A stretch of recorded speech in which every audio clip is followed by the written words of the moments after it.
Bless you. Did you get that? Just sick. Is it on? Yeah, yours is. Is it on? You ready? I'm ready. As ready as we can be. Action. All right, welcome guys to the very first podcast episode of the Unapologetic Mike. So yeah, I'm not Mike. The name's Cappy. So those of you who do know. Those who don't, well, you'll get to know. So welcome. And obviously our very first guest, I thought we'd just make it a bit interesting and make it a bit more exciting for us. So I'm going to let him introduce himself and we just go from there. So go take the stage. It's yours now. Cool. What's up? I'm Amish, also not Mike. Amish from Joburg, and then studied and stuff in Pretoria, and I just recently moved to Cape Town. About it. Sweet. Yeah. Short and sweet. Short and sweet, yeah. So obviously I've picked you. You're quite a experienced runner, I would say, as well as a very fast runner, if we put it lightly. I mean, just the other day, this man, what were you saying to us before we were doing testing? Yeah, I did a slow pace the other day. It was like 5:30, you know?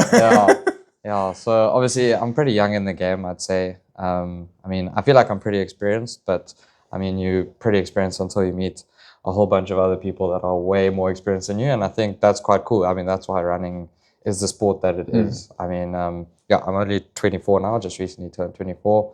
Probably been running for like 3 years, and just over 3 years potentially. And been really cool, met some really awesome people along the way. And I think that's one thing that's really amazing about running is there's no limit. I feel like sometimes other sports you can be limited to your age or the level at which it's performed, whereas running, you can kind of just do your own thing within your own capacity. So and you're the only limiting thing is basically yourself, which I think is quite awesome. I'll cut it there. I'm just going to close this window. Oh, shit. Yeah.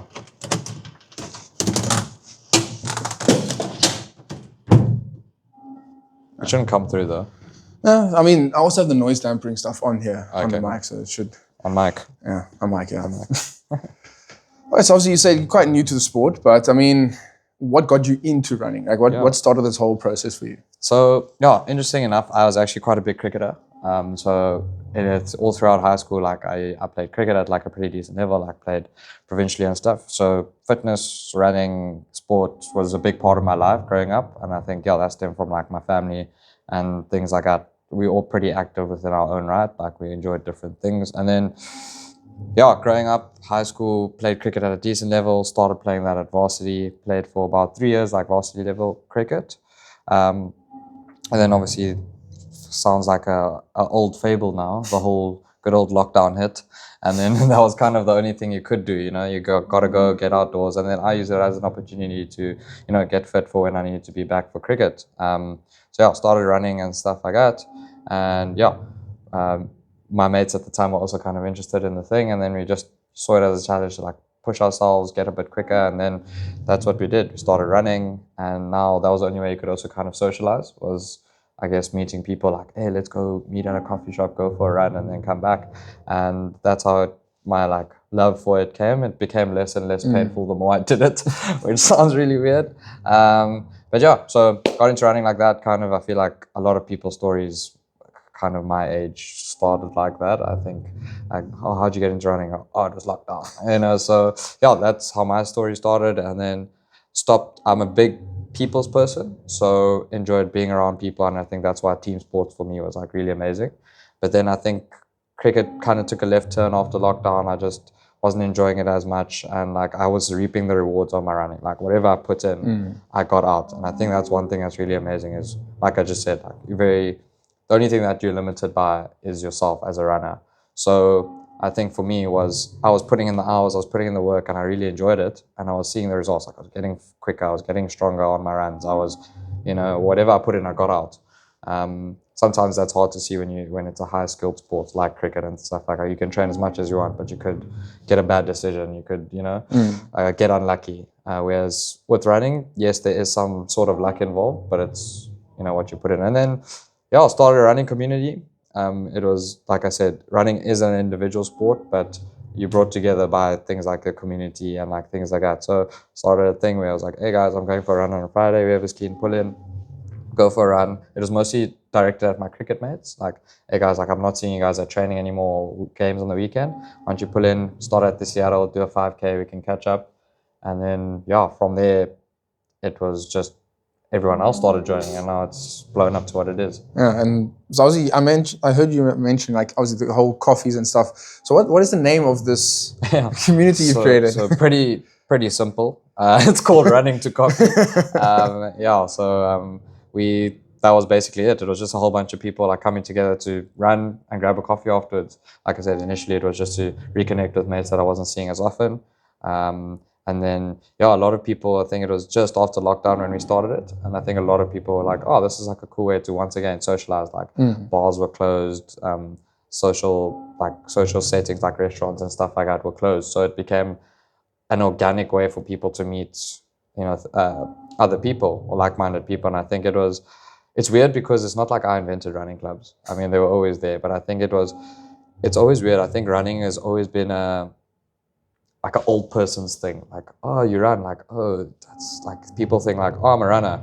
Now they're thinking Comrades. They're thinking all the big dog races, But I think what I started in Pretoria, because it was mostly like a student kind of run town, it was people of age, like 19, 20-year-olds now, like, sorry, I was about to swear there. Like people like snap. No, remember, this is the unapologetic mic here, where anything goes really, I guess. But so people were kind of like, shit, like this is really cool. Like, you're meeting people your same age. Obviously not every Tom, Dick and Harry is going to wake up on a Friday morning at 6 a.m. to go run. So now you're meeting people that are interested in the same stuff as you and brought together by coffee. And I think coffee, yes, it's an item that you can drink, but I think coffee has now become like let's go grab a coffee. It's like a socializing aspect. Yeah, 100%. It's like coffee means like, oh, cool, like you're just going to chill, chat some nonsense, like see what everyone's up to. And I mean, so based in Pretoria, we did that for about 2 years. Started with 1 run a week, and now we have locations in Pretoria, Joburg, Stellenbosch, and now since I've moved to Cape Town. Yeah. And I mean, all of them at least run once a week, hosted by, obviously I can't be at 4 places at once, unfortunately. I'm not Batman, even though sometimes I feel like I am. Can't do all of it at once, but now we have enough capacity to have people to host those things. And I think it's become such a cool concept. And I think the biggest thing what I learned was, because it was started by a young person, i.e. myself, it naturally attracted other young people. And I think that's the way the world's moving at the moment, is a lot more younger people are starting to run earlier, which is really amazing to see. Yeah. I mean, for me, I never thought about doing long distance when I was younger, like in primary school, even high school. Because the whole hype was always, especially when it comes to the Olympics, the main focus is always 100 meters. There's so many other events at Olympics, but that main focus is always just at the 100 meters at the end. Yeah, and that's the thing. It's like, I feel like running was kind of lumped into this whole thing, like, oh yeah, I'm a runner, and everyone's like, oh, like you're thinking of like all the people that run like long distance, you're like running's a bit boring, And I think that's what it was like kind of lumped into. Whereas now it's like running's the shit. Like running is like the cool thing now. You know what I mean? Like running is, if you're not running, like that's weird. It's like a weird thing. Like, oh, you don't do run. In your life? It's like literally like now as an example, it's like you go out, whatever, like you're chatting to people, like meeting new people, like, oh, what are you up to this weekend? It's like, oh yeah, I'm going for a run with my mates, and then this. And then when people are like, I'm probably just gonna like sleep in and stuff, it's like, well, yeah, like it's more to life than just like sleeping in. And I think that's the way, like especially people within like young 20s, mid 20s, late 20s, like we'll call it 20s, like that's where they're going. It's like people are out running, like doing stuff, it's like waking up at 5 o'clock in the morning is considered like, that's what we do now, like make the most of your day. Yes, there's only 24 hours in the day, but how can you capitalize on those 24 hours? And I think this is the way we're doing it now. I think there's a term that people coin now. It's like, oh, running clubs are the new clubs, So people are. I mean, it's a great way to stay in shape. Also, to help you with the health as well. And like you said, it's for everybody. Yes, your community is like inspiring the younger generation, but also I guess with parents seeing their children starting to run, you're like, you know what? Maybe something us as a family can do. We all just get 100%. Together, go for a walk, even a slow 5K. Like I guess that's also now with the whole park runs as well. That's what brings everybody together. And like you said yourself, people used to think of like, oh, you say you're a runner, they're thinking, oh, you're doing like 42 kilometers and like, oh, but I don't want to be doing that. But meanwhile, if you just do 2K, it's like that's what you want to do. That's what you're comfortable. That's what you're going to do. I think the biggest part, like one thing we've built, not only in my club, but like the clubs in general, like running clubs I'm talking now, what the running clubs have built is like the attraction to it. Like I think the biggest thing is like, how do you make it look cool? Like, I think that's a lot of like the generation now. It's like very much like technologically advanced. Like, you know, they have things like influencers, you have like your videographers, you're making reels, you're making YouTube videos, and like people get FOMO from seeing this stuff. You know, it's like if people can't make a run club, as an example, like Cape Town Coffee Run is on a Friday morning, and if someone can't make it because they're away or whatever, then they see the posts on socials, they see the photos after the runs, they see people taking videos, and then, oh, what a beautiful sunrise, like, oh, it started raining, but we still did the run, and people are like, that's the experience, you know, it's like, and then people have FOMO of like, snap, I missed out on making a core memory. Because then what happens is that's what you speak for, like, oh yeah, we ran on Friday, like it started raining, the sunrise was so, like, you know, there's more to, the last thing you talk about is your running stats. You talk about like, oh yeah, and then we were chatting about this, and then remember when, you know, it's like, it becomes like an event in its own. And I think now it's like running clubs are afterwards, there's going to be like a DJ playing music and you can grab your coffee and it's a vibe. And it's like, I want to be a part of that. Do you know what I mean? It's like people are getting left behind who are so, it's like almost like, they backwards thinking now that like running is lame, you know what I mean? So yeah, and I think like you said, it's how do you inspire? I mean, the industry that we in, it's, you know, it's health science, it's promoting a healthy lifestyle. But how do you do that organically? Because you don't want to like superimpose something on someone, because like the minute you're like, you have to do this, people are like, okay, who the hell are you to tell me what to do? I don't feel like I want to do it because I want to do it. So how do you create a space where it's like welcoming and people are like, I want to go and enjoy that, you know? So that's the kind of space we're in now. It's like, I would never like, oh, you have to come to my run club on a Friday. What the hell? Like, bro, the run club is there.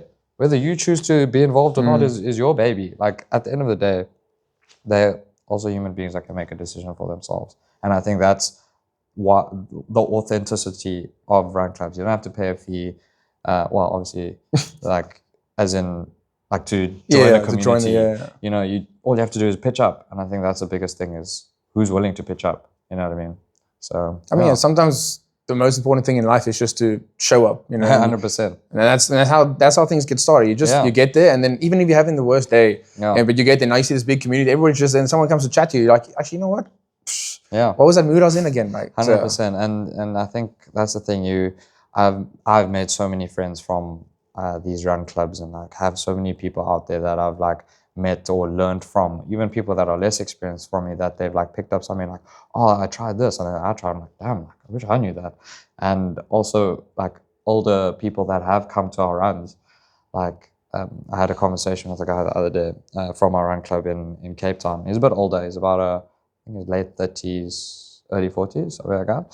And he runs, and he's like probably like the oldest guy that runs with us on a Friday.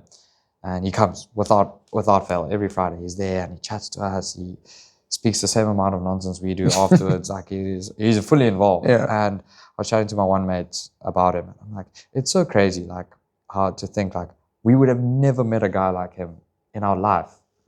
But now because of this thing, like we met, and he gives us, like he's way more experienced than me in the running world. And he sent me a voice note, the one out of the blue, talking about the older guy now. He sent me a voice note and he's like, hey, Amish, bro, like, I just want to say, like, thanks for creating this whole thing. Like, I've run with so many people and like this, and people my age, they're very like stuck up or like to themselves just because of the way like the older generation is. And he's like, you guys make me feel so young. Like I'm able to push myself with like running with people that are quicker than me. And like, it's an accountability thing. I look forward to like seeing you guys on a Friday. Like I've made so many new mates, and yes, like they're all younger than me or whatever, but like it makes him feel young as an example, you know? And that for me was like, that's the most rewarding thing. Like I can, as like a community leader, call it, like I can take, I'm like, that's the whole point. You know, like there's this whole trend going on, like, well, I forgot this was the whole point. Like, that's the whole point. How do you get people to be like, snap, like this is what I was missing in my life, you know? But you don't realize what you're missing until you go out there and like challenge yourself. So yeah, it's amazing. It's amazing what community can do.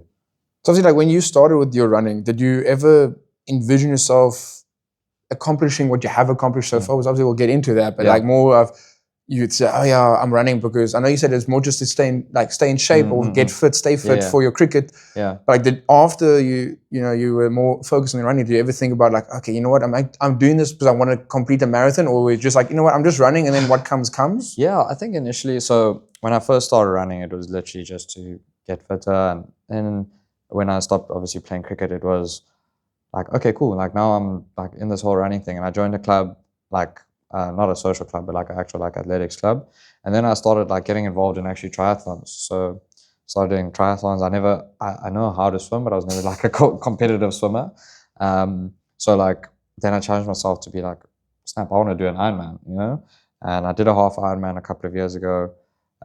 Did more triathlon training, like, you know, did some cycling races, running, and then it became like really part of it. And then I was like, screw this, I want to do my first marathon. Like, you know, like I'm very much a guy, like once I put my mind to something, I'm very much like, I'm going to go do it. And I mean, there's always conversations of people being like, oh yeah, but like this, oh no, I've heard that like this. And I'm like, okay, cool, but I want to do it because I want to do it. And if it blows up in my face, so be it. And the only person I can blame is myself because I'm the one that wanted to do it. And I think there wasn't really ever like a goal, like where I was like, I mean, the first time I never heard of an Ironman before. And then once I started like getting into running, and then someone was like, oh yeah, like we're training for an Ironman. I was like, what the hell is an Ironman? Isn't that a movie? Like, you know, like Tony Stark and the boys. I was like, oh, okay, training to watch a movie. Okay, weird one. And then I was like, cool. And then I heard about it. I was like, yo, triathlons. And I started like, you know, getting more involved in that. And then I was like, snap, like obviously I've heard about the Comrades, the half marathons, the marathons. And then I was like, snap, like this is like so much like to offer within the running community or the endurance sport community, call it. And then I was like, cool, I want to do my first marathon. I started running more and more and more, and then got like onto a structured program. And then basically the rest is history. You know, my first marathon, I was like, you only ever run a first marathon once. So I was like, I'm going to try and run a sub-3 in my first ever marathon. I tried. I ran officially on my watch. When I passed 42.2 Ks, it was 2 hours 59 and 30 seconds. But because of the race length or whatever, I was like 3:01. So that was my first ever marathon. And so according to Strava, I ran a sub-3 on my first. Yeah, exactly.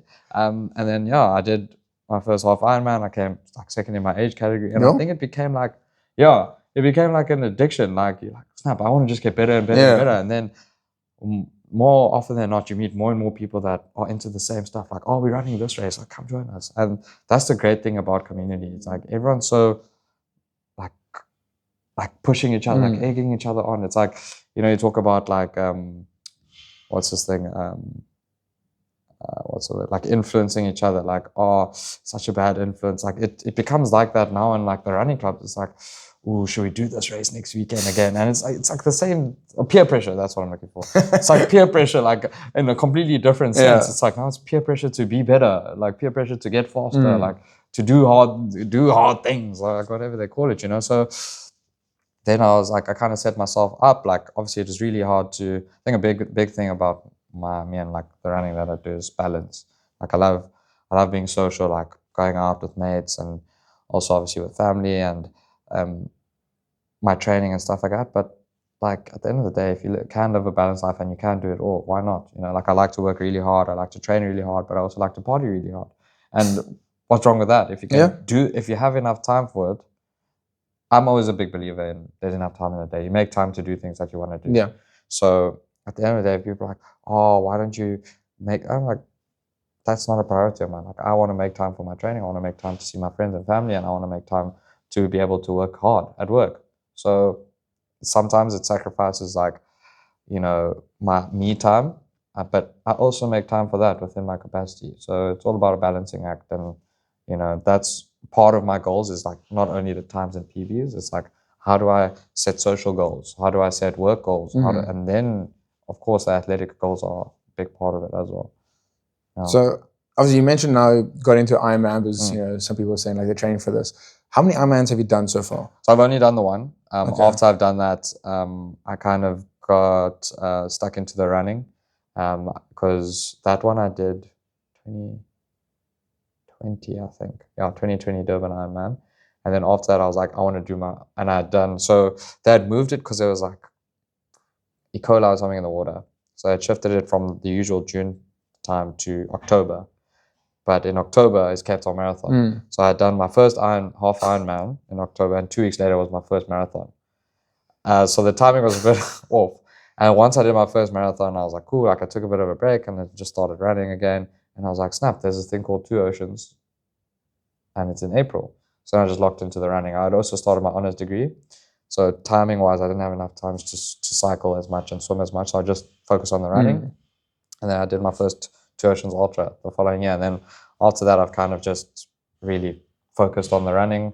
Yes, there was an injury involved in between. I also started studying again and working. So life got busy. But then, like I said, I just adjusted my training goals. It's like, let me focus on running because that's what I have time for. And so be it. And now there is plans to maybe do another half Ironman, but right now, obviously, I have Comrades coming up. So locked into the running again. So obviously you're saying like these ultras, obviously you've done the Two Oceans Ultra, and obviously that's such a big feature to have under your belt because it's not just your normal 42 kilometers, it's 56 kilometers, and it's some of the most grueling hills that we have here, obviously, in this area. Yeah. So what goes into training for that? And also what type of mindset do you feel one should have for that? Yeah, I think it's a big confidence thing. Like I think a lot of people forget, like as much as it's physical, like running is physical, of course, like it's very mental. I think, it's how do you, like I go through slumps, like training blocks like Two Oceans or like the marathon training blocks or ultra marathon training blocks are very long. Like I think people forget sometimes, as an example, like fatigue is very much, you can be physically fatigued, you can be mentally fatigued, you can be emotionally fatigued. And it's like any fatigue is fatigue on the body. So I struggled a lot. Like, as I said, like I like to live a balanced life and stuff like that. But sometimes I balance in different directions. It's like when you're standing on one leg, like you sometimes have to lean a bit. And for my first Two Oceans, I was kind of like very, very much like socially, I switched off completely.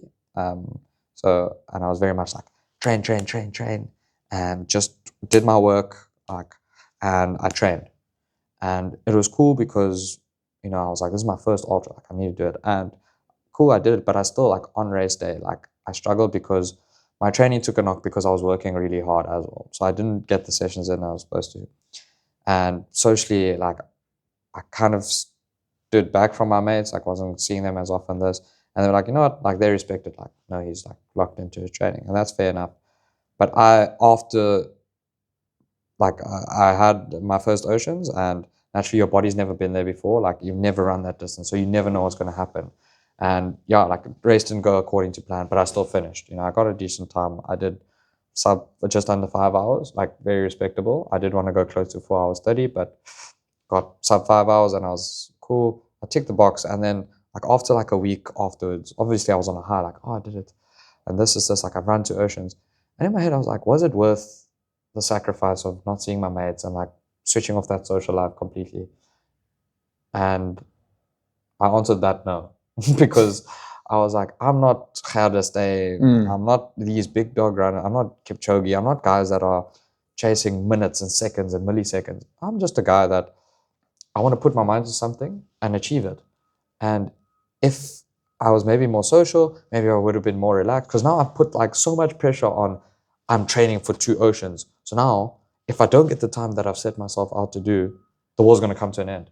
And I didn't get the time, and I was like upset. I was like, what the hell? Like I've sacrificed this. I've put away like 4 months of like not seeing my mates doing this, and I still didn't get my time. So what was it all for? And then I was like, maybe that's where I need to balance in the other direction. And that's where I've like kind of gone with my training, is like, how do I find a balance with hitting my social, like I said, those goals, like, being able to see my mates. Yes, maybe not saying yes every time, but being able to like, yes, I'll do everything, and then still being able to satisfy myself physically with regards to what goals I've set myself, you know. So, and I think that's a big part of it is in these blocks, you go through slumps and you feel really motivated some weeks, and other weeks you just need to go and tick the box off.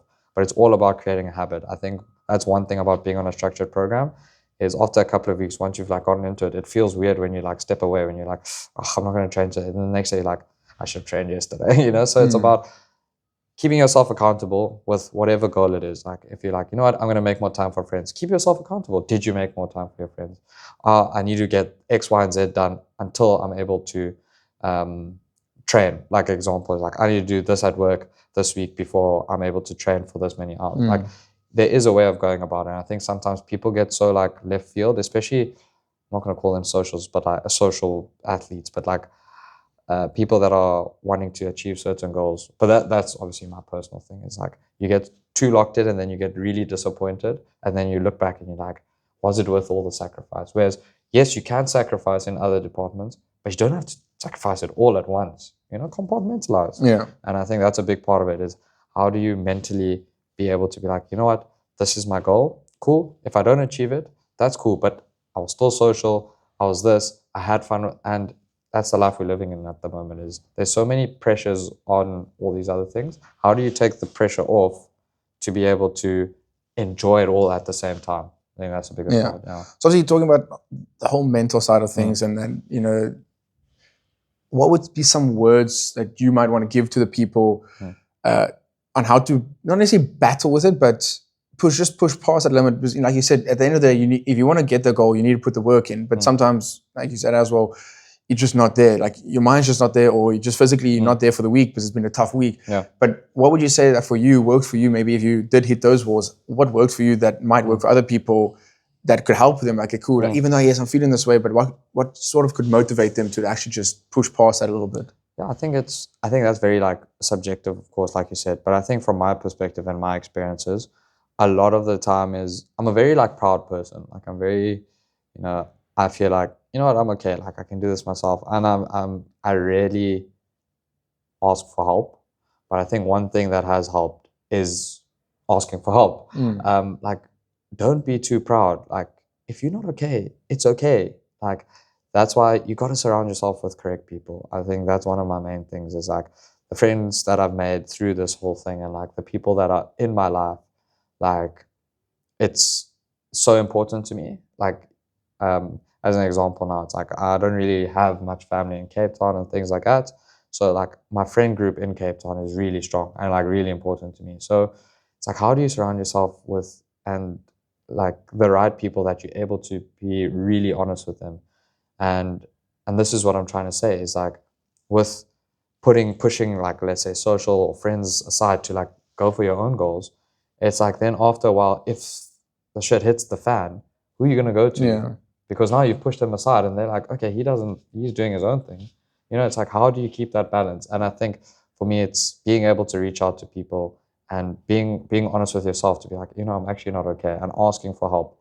Because at the end of the day, you're going to go in like this whole roller coaster and a spiral of trying to figure out what's wrong. But maybe someone else will be like, dude, just, and it's like, if someone comes to you for advice, you'll give them advice and they're like, snap. And you know in yourself that that's good advice. But then it's up to that person to take it and implement it. And sometimes the advice that you give them, you should maybe take for yourself. And it's really hard because you're not in that position. Yeah. So it's really easy to say it, but it's another thing to do it. So I think just surrounding yourself with the right people and also realize that it's okay to have a bad day. And I think that's what's nice about being someone that that isn't like getting paid to like I'm not a professional athlete. You know what I mean? So that's where like my profession is elsewhere. And that's where I need to invest most, like my time and my energy.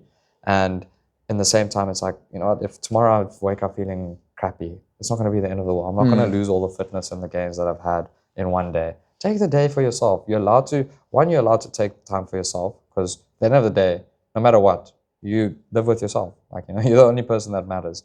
And then number two, like surround yourself with the correct people. I think that's so important.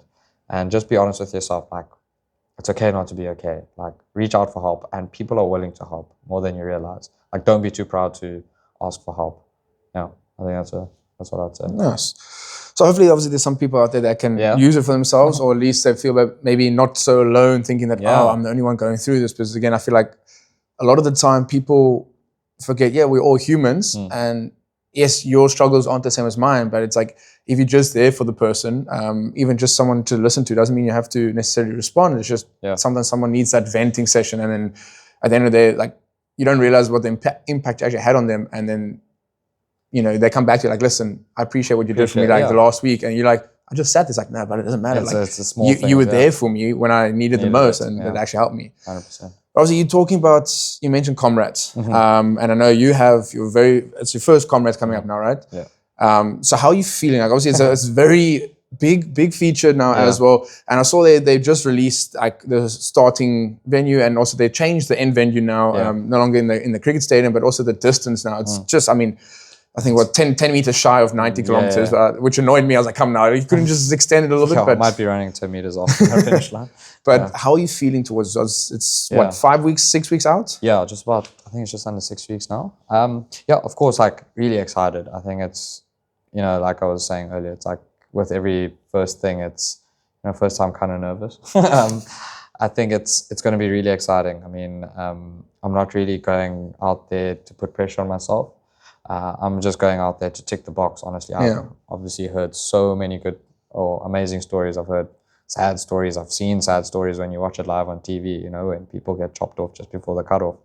And I got a lot of FOMO the last 2 years, like watching it and being like, I'm going to do it. Then I kind of backed out. And then I was like, oh, I'm going to do it. And I backed out again. I'm like, I'm going to do it. And then I've registered and now I'm doing it, I guess. So here we are. Initially, you know, I had goals for Oceans, so which I raced and stuff like that, which was a couple of weeks ago now. Yeah, a couple of weeks ago. And with Comrades coming up, I didn't really put out any times. I think my biggest goal is to go out there and take it all in. You know, I think part of running is sometimes you got to learn as well. And I think, like I said, I'm pretty young in the game, and I think this is something where hopefully I go out there and I learn something. I think for me, that's my goal. When people ask me, what's your goal for Comrades? It's I want to go and learn. Like, take it all in, see the mates that are out there running, see my family that are going to be on the route, experience it all. Like, I think it's going to be such an amazing day. It's like one of the flipping coolest races in the whole wide world. Like, it's literally called the ultimate human race. And for me to come back, hopefully with a medal, I'm sure I should come back with a medal and a t-shirt and a cap. There we go. I'm just going for the merch, actually. I think that for me is going to be the biggest thing. And I think sometimes that's sometimes what people forget is you're so hyped up on times and distances and PBs and heart rates and stats and cadence and whatever. Like, sometimes you just got to go there and enjoy it. And I think that's my one goal, is to go and enjoy it. And the second one is just to go and learn from, whether it's I find someone on the route and start chatting to them, or I learn from Snap, like, okay, maybe I needed to change this in my nutrition strategy. And honestly speaking, just take it all in. I think it's going to be such a cool experience. And I mean, such a once in a lifetime opportunity to run your first Comrades. And I think not a lot of people in the world can say that they've done it. So for me to have this opportunity to go there and do it, why not? It's like another wonder of the world. Let's do it. Yeah, 100%. I guess that means you're also going to be doing next year's Comrades, right? Because you have to get that back-to-back medal. Let's get through this one first. See how the body feels. Yeah. I mean, luckily, I guess with the change of end or finish line, you don't have to climb those dreaded stadium stairs. So, I mean, I guess that's a plus. But I mean, also now you're mentioning nutrition. So being very involved, obviously having done that half Ironman, and now you've done your 2 Oceans Ultra, and now going to go do Comrades. Obviously, I know you know nutrition's important, so we won't focus on that. But what do you do to help you stay, obviously, you know, hydrated, as well as have the right nutritions in your body? Like, what do you do? What is your process? I think, well, like I said, on most of this thing is very subjective, like very different to every person. So, like, it just depends on how your body reacts. My body's like pretty responsive to caffeine and like small things like that. But I think I'm not really gonna like touch into it because I feel like it's like very like specific to people. But like advice that I would give like people that are looking for nutritional stuff is, firstly, like, see what works for you and like what your body responds to. And the only way you do that is by trial and error. Like, sometimes some specific brands don't really work for specific people, or certain things don't work for certain other people. And then the other thing is, don't just do it on your race week or on your race day. You know, I think that's where a lot of people go wrong, is like, they're like, oh yeah, do their normal thing day to day, week to week. They do their training, they eat whatever. And then on race week, it's like, oh, I need to carbo load. And then they carbo load the night before. Oh, I need to hydrate. And they pop 6 sachets of electrolytes before the day. So it's like, these are, just like your training, like you wake up, you brush your teeth and you go shower.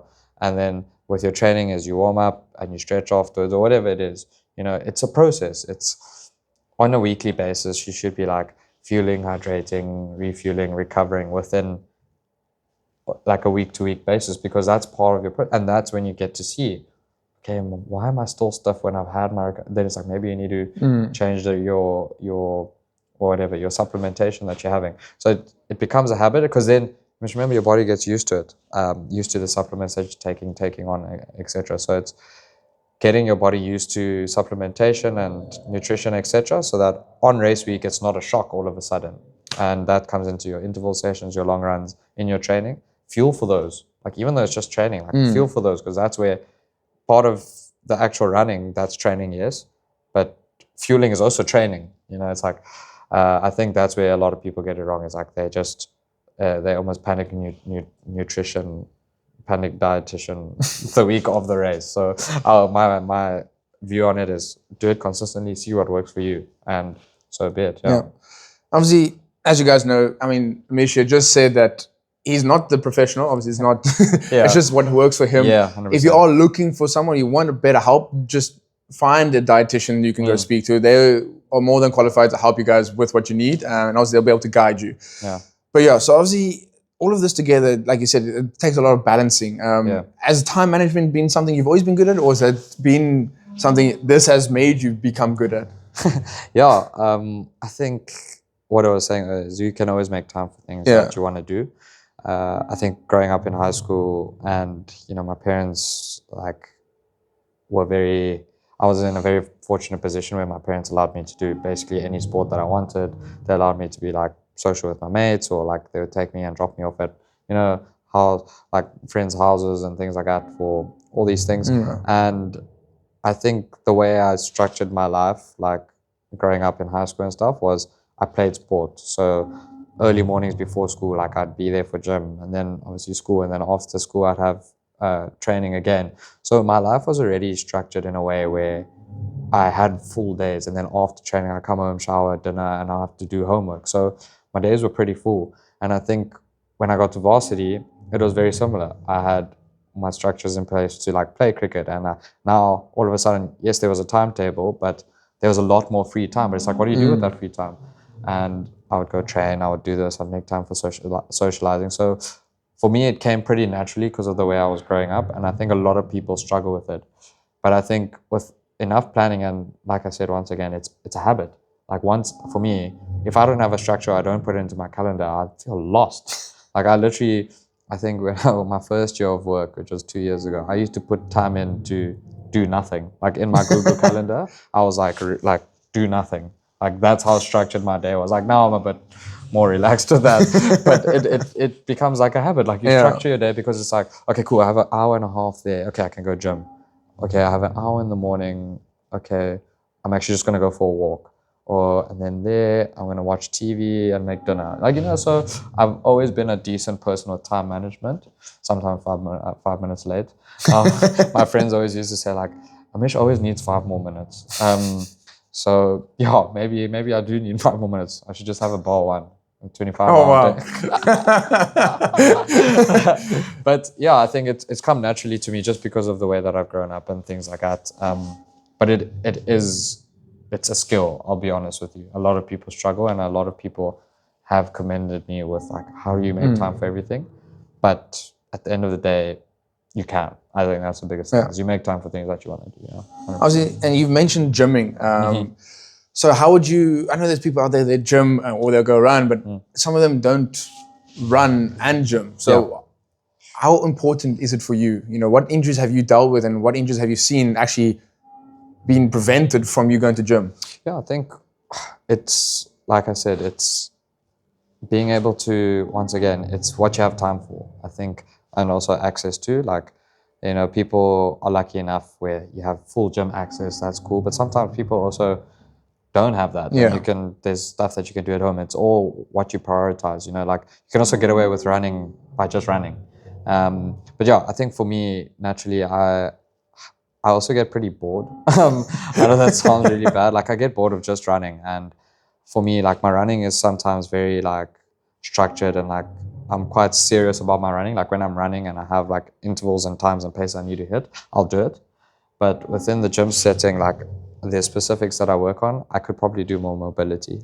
That's probably my downfall. But like within like a strength setting setup, like that's where I also become more social. Like I can gym with a friend and this, like that.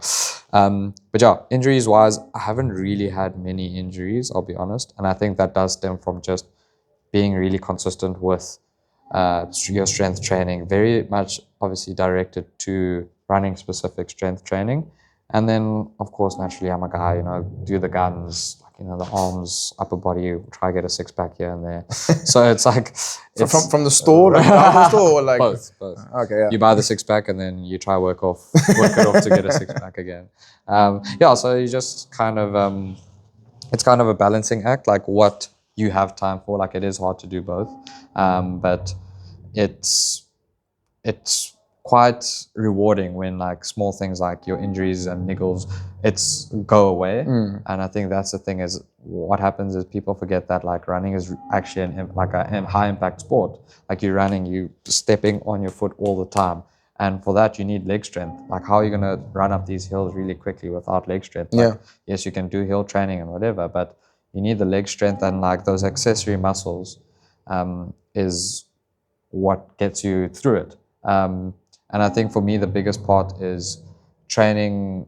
I think initially when I started running, I struggled with my biomechanics. So like my actual running form to a point where I got a few injuries, niggles, because my running form was I wasn't recruiting the right muscles for running. And I think that's where strength training comes in, is you get those muscles geared and like strengthened and firing for your specific running, like running specific muscle training, so that when you're running, you're recruiting the correct muscles at the right time. And that's when, you know, you're able to become a faster runner, become a better athlete. And I think, especially I'm maybe more talking to the general population, yeah, like as a runner is, or like a normal runner. I don't even know if that makes sense, but like you don't know, like I could get bored and like I'd be like, now I want to do high rocks as an example. That's the whole hype.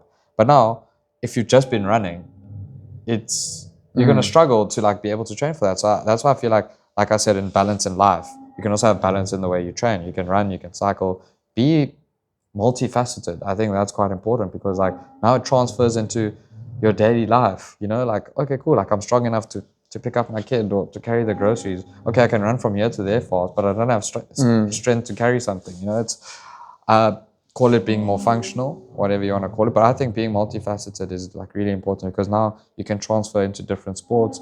People want to play indoor football, you can go join them. You have that, maybe a bit of agility, this.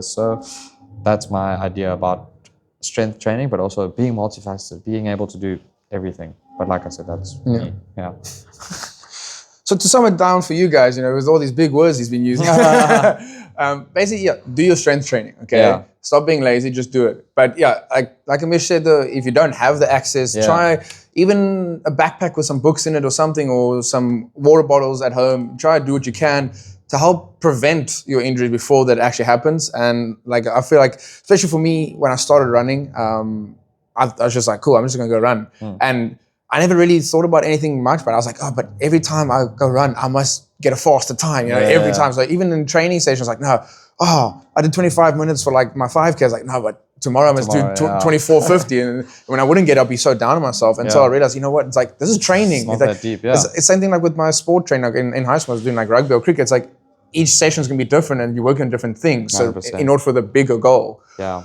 But I mean, now it's time, I guess, to get into the the uncharted territory, I guess we could put it that way, but where people don't really want to put their feet at the moment. And let's talk about two oceans. And obviously, people who are watching this, you've seen the not necessarily the rumors, but the articles going around how two oceans have breached their contract with City of Cape Town. And obviously, for those who are sensitive viewers, I guess you can just stop watching now. But I mean, this is where it gets juicy. This is the fun part. This is what it's leading up to. So they've said, okay, cool, two oceans, you're going to be on your own, purely because they exceeded the amount of participants or runners. I think the ultra runners were on their mark. They were the amount they asked for. But then with the half, I think, they were only allowed 17,000. They ended up selling 20,000 tickets. But yes, only, I think maybe 18,000 or so, between 17 and 18,000 people ran on the day, but only 17,500 finished. That's not the point. There's like, if all 20,000 of those people had to show up, would you have been able to cater for them? As well as now you hear about there weren't enough medals at the finish line. There was like 2,000 runners or something not having medals. So it's like, how do you make up for that? And plus, moving your expo to a different location and having your number collection all the on the other side, past all the venues, like the vendors there. Some say, maybe it's the City of Cape Town trying to, play their way, getting some extra money out of Two Oceans, because it's a big money-making event, but what are your thoughts on this? Like, why do you think it was right of Two Oceans to have sold more tickets, or what do you think was the process behind that? Yeah, I think it's a bit of a weird one. Like, I know they do the whole ballot entry and stuff like that. I think the biggest question is how. Like, how does it go unnoticed? Like, it's not a small amount of people. It's almost like 3,000, 4,000 extra tickets. So it's a very interesting one, and I think they thought they'd get away with it. It's a weird one as well, because I think on the morning of they shortened the route or something like that, and I think they what's this thing they expressed it via Instagram or something like that, like the night before. That's true. Or the morning of. It's morning of. Like, I think it was 3:00 in the morning, and I was getting ready and everything. But I was having my breaks, and I see, we've started everybody's batches 4 minutes earlier because of the heat. Yeah. And obviously, for me, I'm like running in the different environments. Like, what is 4 minutes really going to do? And on top of that, then they shortened the time between each batch as well to like only a minute. So therefore, people were just on top of each other, and they say they shortened the race, but everyone still got over 21.1 kilometers on their watches. Yeah, no, it's a weird one. And I think sometimes, I mean, it's something that other races can potentially learn from. That like what not to do. I guess. I mean, it was a really hot day as well. I think, naturally, people have also got to remember, it's not only about the people that are finishing first that it affects, it's also the people that are coming in later. It's like you're thinking about water stations, you're thinking about hydration, you're thinking about qualifying times for other races. It's more than just the on the day stuff. I mean, also like the medal situation, like a lot of people like look forward to that, especially I think, not to say it means more or less to certain individuals, but I think especially for people that are coming in the back end of the race, like I'm sure for them it means a lot as well to get a medal. Like it's a rewarding feeling, and those are people that potentially aren't people that run 21Ks all the time, or you get what I'm saying. And Two Ocean is such a well-known race.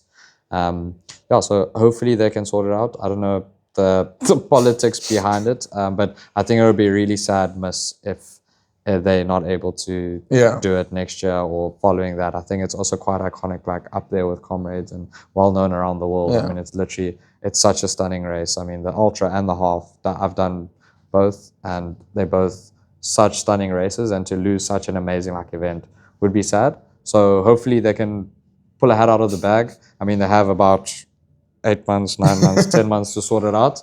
So let's see what they do. I think there's going to be a lot of conversation the next couple of weeks. It's going to be months and whatever it is. And hopefully they sort it out. So, I mean, obviously, like you mentioned, it was quite hot. I did the half, was my second one. So I did feel it. It was different. But obviously, like you said, there's people coming in at the back. Maybe this is their first half they're ever doing, especially Two Oceans. It's a big event. They're like, you know what, I'm part of it. There's also the people on the side as well.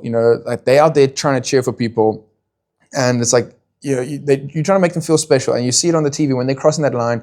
People are crawling over the line because that's how much it means, so they want to finish. But then you see articles saying like, "Is this what we're trying to make running out to be, though, that where we're trying to cheer people on, though, where they push their body to the limit, where the point is like they can barely run or walk over the finish line? Is it more where we're trying to aim, we'd rather have people walk over the finish line instead of crawling? But I guess, like you said, it's also subjective, because yes, maybe it's just something that happened. Maybe they tweaked their ankle or something. Like, we never know. Or maybe it's just their body gave out at the end. I guess it doesn't always have to do with the running, but at the same time, you have to look out for people's safety, because I know in the past, same thing with Comrades, there have been people who have passed away, and obviously you can't take anything away from those lives that have tragically, we've lost. And that's one thing I guess they always have to take into effect. I mean, that's why it's also, you have a big team. It's not just on one person. There's a big team having to organize these events, purely because it's a lot of things that have to go into this. But I guess for me, one thing that annoyed me was the expo. I don't know about how you felt about the expo, but for me, obviously first one was last year, so I went to Grand West, nice big expo. You got your number, then you went through the different, vendors and their market or the items they were selling. But now, that Greenpoint, they had it, and now the number collection was all the way on the other side. So people who first wanted the number, then wanted to look at vendors, had to walk all the way and then have to backtrack, but they have to go back to where the numbers were to exit. So it's like, to me, it's a bit of a mess in that sense. I don't know how you felt. Like, what was your feeling about the expo though? Yeah, the expo is always a weird one. I feel like it's very, it's a tough one, because they try to create like a flow. I mean, I remember Two Oceans, like the first one just after COVID was quite tough, because you had to limit the amount of people within the thing, within like a closed environment. So that was at the convention center, and I remember that was chaos. I mean, there was queues for days outside the convention center. People were I remember I was standing for hours outside waiting to like get let in.